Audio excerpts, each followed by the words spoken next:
사랑합니다. 네, 오늘 새벽부터 이사야 말씀을 함께 나누기를 원합니다.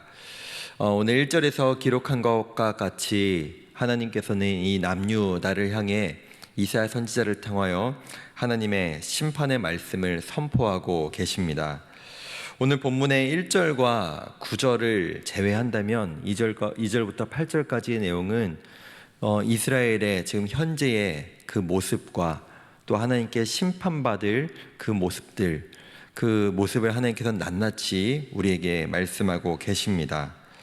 소도 임자를 알고 나귀도 그 주인의 구유를 아는데 정작 그 주인이 누구인지 알지 못한 채 살아가고 있는 그 유다 백성들을 향해서 우리는 종종 짐승만도 못하다라고 하는 표현을 할 때가 있는데, 마치 지금 이 유다의 모습이 딱 그 표현에 걸맞은 그 모습이라고 볼 수 있을 것입니다.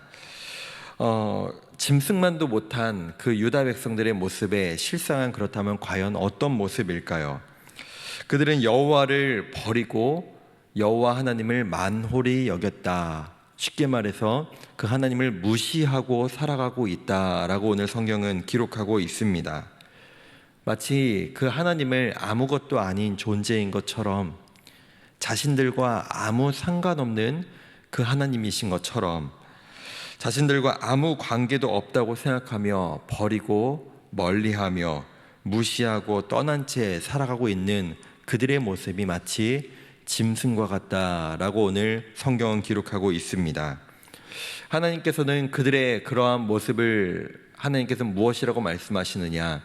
너희는 이미 그 모습으로 인하여 매를 맞고 혼이 나서 만신창이의 모습임으로 살아가고 있는데, 그들은 자신들의 모습을 스스로 깨닫지도 못하고 바라보지도 못한 채 자신들의 문제가 무엇인지도 알지 못하고 살아가는 그 모습에 대해 안타까워하고 계십니다. 그뿐만이 아니죠. 그들의 실상은 이미 이방인들에 의해 파괴되고 황폐되었다라고 말씀하고 계십니다.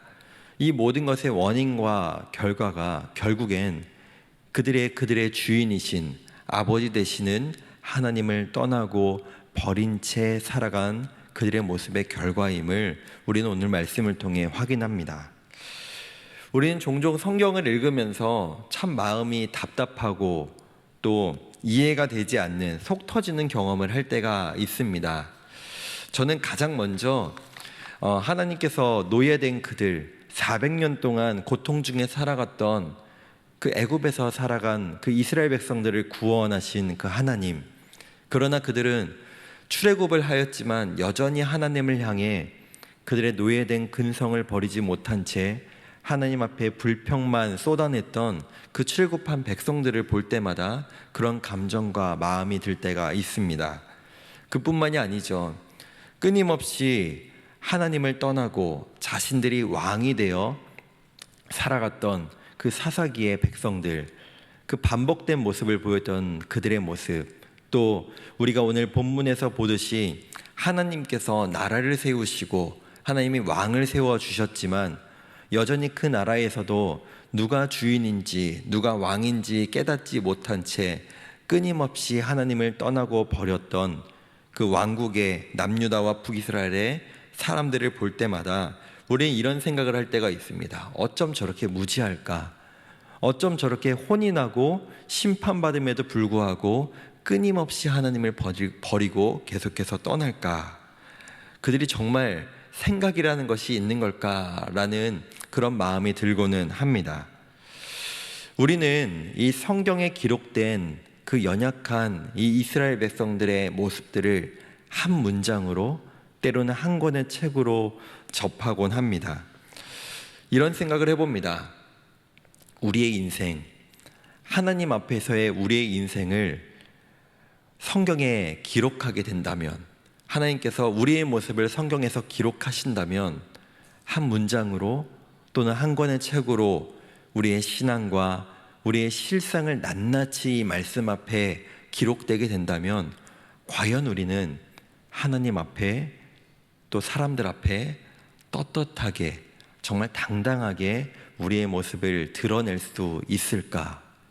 사실 우리의 모습도 이 성경에 나오는 많은 하나님을 떠나고 하나님을 배신하고 하나님을 무시한 채 살아간 그 이스라엘 백성들의 모습처럼 우리의 모습도 참 부끄럽고 연약한 모습들이 이 성경에 기록되지는 않을까라는 생각을 해보았습니다. 지금 이 유다 백성들을 향해 선포하시는 이 이사야라는 선지자를 통해서 선포하시는 하나님의 책망과 심판의 말씀이 마치 나랑 상관없는 듯이 니느웨를 향해 그 박넝쿨 밑에서 하나님께서 저 사람들을 어떻게 심판하는가 보자라고 하는 그 요나 선지자의 모습처럼 그렇게 관망하는 요나 선지자의 모습이 아니라 나를 향해 말씀하시는 하나님의 무서운 말씀임을, 나를 향한 하나님의 그 심판의 말씀임을 우리는 무섭게 그 말씀을 받아야 할 것입니다. 오늘 말씀 9절에 이런 말씀의 기록이 있습니다. 만군의 여호와께서 우리를 위해 생존자를 조금 남겨두지 아니하셨다면 우리가 소돔 같고 고모라 같았을 것이다. 즉 하나님의 은혜가 없었다면, 하나님의 인내와 하나님의 참으심이 없었다면 우리 또한 소돔과 고모라처럼 이미 다 진멸해 버렸을 것이다 라고 하는 고백이 있습니다. 우리가 깨끗하고 죄가 없어서 부끄러움이 없는 사람이어서 하나님께서 참으시고 인내해 주시고 은혜 베풀어 주신 것이 아니라 하나님께서 우리를 참아주시고 인내해 주셨기 때문에 우리가 하나님 앞에 설 수 있고 우리가 하나님의 은혜를 경험한 채 여전히 살아남을 수 있다는 것을 우리는 말씀을 통해 발견합니다. 하나님께서는 이 이사야를 통한 하나님의 심판의 말씀을 통해 진짜로 원하셨던 것은 과연 무엇이었을까요?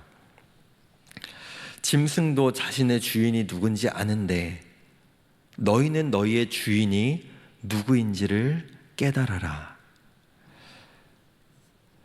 나를 버리지도 만홀히 여기지도 말라.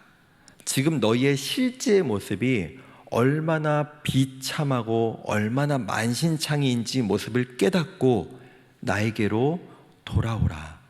너희의 아버지가 누구인지를 알아라 라고 하시는 자녀들을 향한 그 아버지 된 하나님의 말씀, 그것이 정말 하나님의 진짜 뜻이고 하나님의 진짜 마음인 줄 믿습니다. 말씀을 맺겠습니다. 이 무서운 심판의 말씀을 선포하던 이사야 또한 이 말씀이 자신에게는 해당하지 않는다고 여겼습니다. 자신하고는 상관없는 그저 나는 선지자로서 정말 이 심판을 받아야 될 죄악된 이 유다 백성에게 나는 하나님의 말씀을 선포한다 라고 생각하며 이 말씀을 전했습니다. 그러나 그가 하나님의 영광을 이 이사야 6장에서 제대로 마주했을 때 그는 이처럼 고백합니다. 내 입술이 부정하다.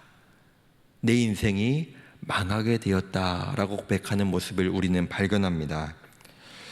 오늘 이 하루도 우리에게 은혜 베푸신 하나님, 우리를 참아주시는 하나님 앞에, 말씀 앞에 납작 엎드려 내가 의로워서가 아니라 내가 잘나고 내가 은혜 받을 만한 사람이어서가 아니라 나도 죄악 가운데 있지만, 나도 연약하고 부족한 가운데 있지만 나를 사랑하시고 나를 참아주시고 나를 인내해 주신 하나님 앞에 감사하는 마음으로, 겸손한 마음으로 이 말씀에 순종하며 그 말씀 앞에 감사하며 살아낼 수 있는 저와 우리 모든 성도님들 되시기를 간절히 소망하며 축복합니다.